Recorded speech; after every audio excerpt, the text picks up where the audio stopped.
Quelle place pour la santé bucco-dentaire dans les 1000 premiers jours? Il y a une idée reçue qu'il n'y a pas de santé orale dans les 1000 premiers jours, parce qu'il n'y a pas de dents. Mais en fait, dans cette période des 1000 premiers jours, il va y avoir différents aspects très importants autour de la santé orale de la mère et de l'enfant.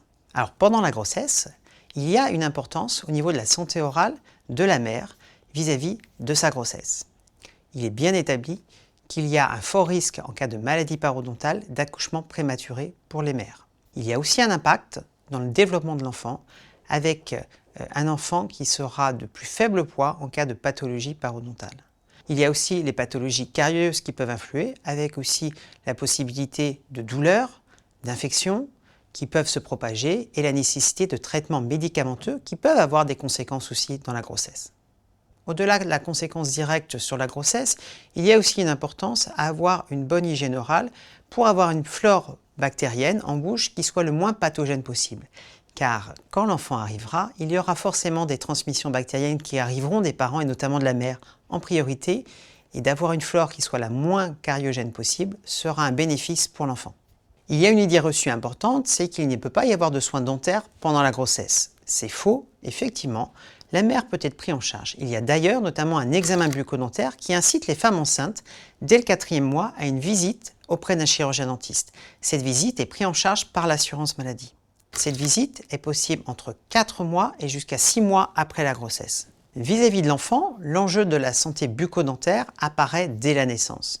Effectivement, il n'y a pas de dents au départ, mais l'établissement de la bouche se fait dans cette période-là. Il y a différents comportements à avoir pour garantir après un bon développement de l'oralité et une bonne santé bucco-dentaire.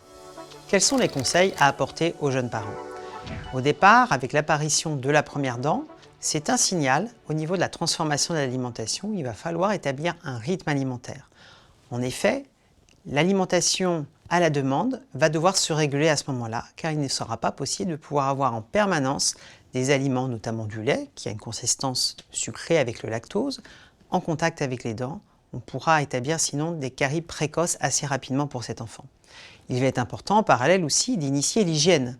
L'hygiène autour des premières dents peut se faire avec une compresse légèrement humidifiée. On va pincer les dents pour pouvoir nettoyer la surface et ça va s'intégrer dans le cadre de la toilette pour donner une habitude à l'enfant.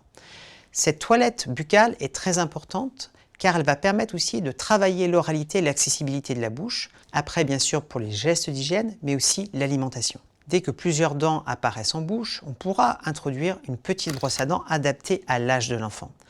Cette brosse à dents pourra être utilisée avec une trace de dentifrice, l'équivalent d'un grain de riz, un dentifrice à 1000 ppm de fluor. Le brossage des dents va permettre de retirer les dépôts qui sont présents dessus. On met peu de dentifrice et donc il n'y aura pas besoin de rincer et on va laisser ce dentifrice agir pour venir renforcer les surfaces dentaires face aux attaques acides. Progressivement, il va être important d'introduire aussi l'eau comme boisson du quotidien. Il est important surtout de ne pas favoriser la prise de produits sucrés de type jus de fruits, soda à cet âge-là. L'intégration de sucre ajouté dans l'alimentation ne doit pas se faire avant 1 an, que ce soit pour la santé du jeune et pour notamment sa santé orale. À cet âge-là, il y a aussi l'utilisation éventuellement d'une tétine. Cette tétine, pour avoir peu de conséquences sur le développement de l'oralité, il y a certaines précautions à avoir.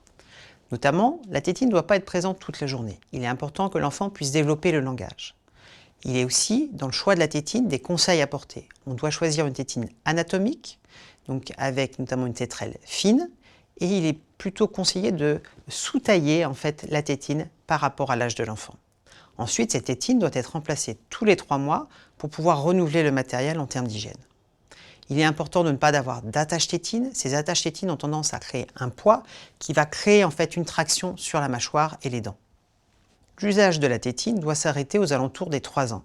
Cet âge repère est très important pour ne pas avoir de conséquences après dans le développement, notamment des dents définitives.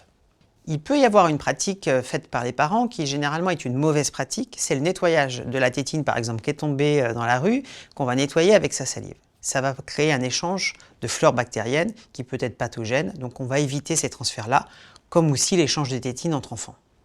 Il est important avec la diversification alimentaire d'introduire une nourriture avec de la consistance, avec des morceaux, et qui va au fur et à mesure avoir une forte consistance favorisant la mâche.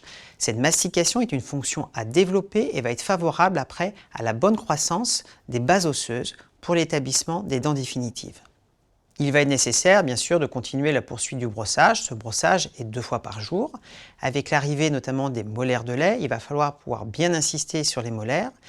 L'enfant n'est pas capable de faire son brossage avant 6 ans, donc il est important aussi de dire aux parents qu'il va être nécessaire d'accompagner pendant plusieurs années le brossage de leur enfant. À partir du moment où l'enfant s'est recraché, on pourra introduire une quantité de fluor plus importante, de l'équivalent d'un petit pois sur la brosse à dents, et on fera recracher l'enfant sans rincer pour laisser un film agir après le brossage.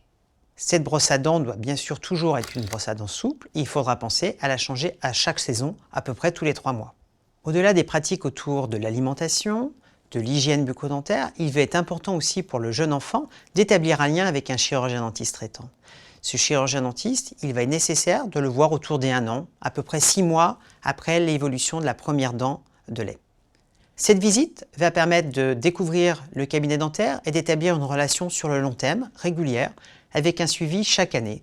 Ce suivi, l'objectif, ça va être aussi de pouvoir accompagner les parents dans l'hygiène alimentaire, l'hygiène orale de l'enfant au fur et à mesure du temps. Pour plus d'informations sur ces sujets, retrouvez différentes ressources dans la description.